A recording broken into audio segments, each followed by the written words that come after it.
네. 정청래 당대표의 속개 선언으로 더불어민주당 제222차 최고위원회의를 속개하겠습니다. 회의를 속개하겠습니다.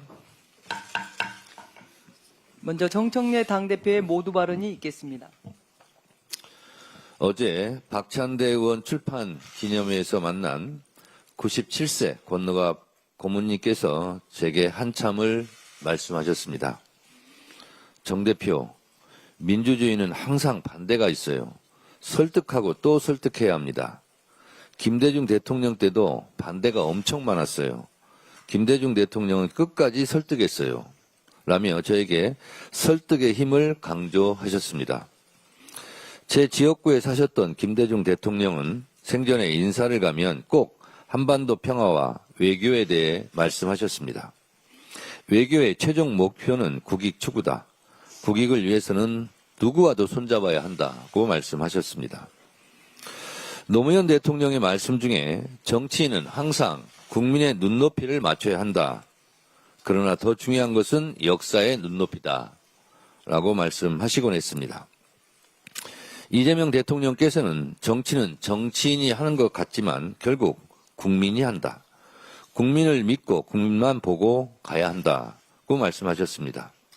우리 안에 작은 차이가 있어도 상대방과의 차이보다 크겠냐고 단결의 힘을 항상 강조하셨습니다. 어제 저와 지도부는 지방선거 전 합당 논의 중단, 지방선거 통합 추진을 천명했습니다.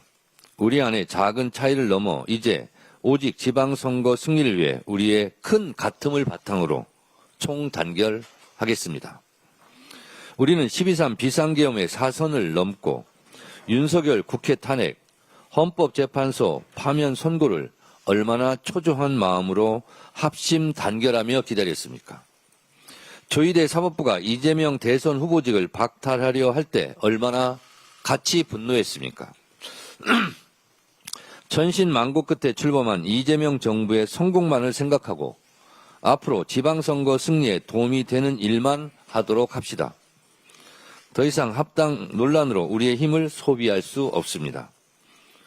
전당원 투표를 시행하지 못한 점에 대해 당의 주인이신 당원들께 정말 죄송하다고 다시 한번 사과의 말씀을 드립니다.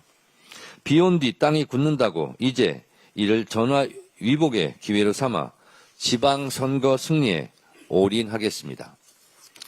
4월 20일까지 모든 공천을 마무리하겠다는 민주당 공천 시간표는 한 채 오차 없이 진행되었고 앞으로도 그럴 것입니다. 억울한 컷오프는 없을 것입니다. 약속드린 대로 권리당원의 공천 참여를 전면 보장하고 민주적 절차에 의한 가장 경쟁력 있는 후보를 공천하겠습니다. 민주적 경선에 참여한 후보들은 모두 승복하고 공천 후보자에 대해 공동선대위원장을 맡아 함께 뛰는 민주당의 모범을 보이겠습니다. 이를 위해 민주당 지도부부터 더 단결하고 더 모범적인 모습을 보이겠습니다. 민주당은 어제 부동산 시장 불법 행위 근절을 위한 부동산 감독원 설치법을 발의했습니다. 부동산 업계의 금융감독원과 같은 역할을 할 것입니다. 새로 출범할 부동산 감독원은 부동산 관련 불법 행위에 대한 조사, 수사와 제재 업무를 총괄 조정하는 기구입니다. 불법 행위 신고센터에 접수된 사안을 전담으로 처리하는 권한도 갖고 있습니다. 부동산 감독원이 생기면 날로 교묘해지는 부동산 투기 수법을 전문적으로 감독하는 체계가 마련될 것입니다. 시장 감독 기능이 부처별로 흩어져 발생했던 사각지대를 지우고 각종 편법 행위를 근절하는 핵심 컨트롤타워 역할을 하게 될 것입니다. 부동산과의 전쟁에서 항상 실패했던 전 정부의 것을 답습하지 않겠습니다. 이재명 정부의 부동산과의 전쟁은 반드시 승리할 것입니다. 이런 각오가 있음에도 불구하고 일각에서 신용정보 열람 권한이 과도한 것 아니냐는 우려를 제기하고 있습니다. 그렇지만 이번 법안에는 감독원이 자의적으로 정보를 수집하지 못하도록 3중 안전장치가 되어 있습니다. 첫째, 금융거래 정보나 신용정보 요청 시 국무총리 소속 부동산감독협의회의 엄격한 사전 심의를 거치도록 했습니다. 둘째, 불가피한 경우에 한해 최소한의 정보만 요구하도록 제안했습니다. 셋째, 수집된 정보는 1년이 지나면 즉시 파기하고 목적 외 사용 시 3년 이하의 징역 등 강력한 처벌 규정을 또한 두었습니다. 정보 수집의 권한이 남용될 우려를 원천적으로 차단할 수 있을 것입니다. 주가 조작이든 부동산 투기든 서민의 삶을 짓밟고 시장을 교란하는 자는 반드시 그 책임을 물을 것입니다. 패가망신하도록 하겠습니다. 민주당은 충분한 주택 공급과 철저한 시장 감독을 두 축으로 삼아 서민 주거 안정화, 부동산 범죄 척결이란 두 마리 토끼를 잡겠습니다. 부동산 감독원 설치법을 신속히 처리하여 이재명 정부의 부동산 정책을 든든히 뒷받침하고 집값 안정과 시장 정의를 반드시 실현하겠습니다. 끝으로 국민의힘에 경고합니다. 국민의힘은 부동산 감독원법에 대해 국가가 민감 정보를 무분별하게 수집하려 한다는 식의 공포를 조장하고 정부가 공급이 아닌 시장 통제를 선택한 것이라며 사실을 왜곡하고 있습니다.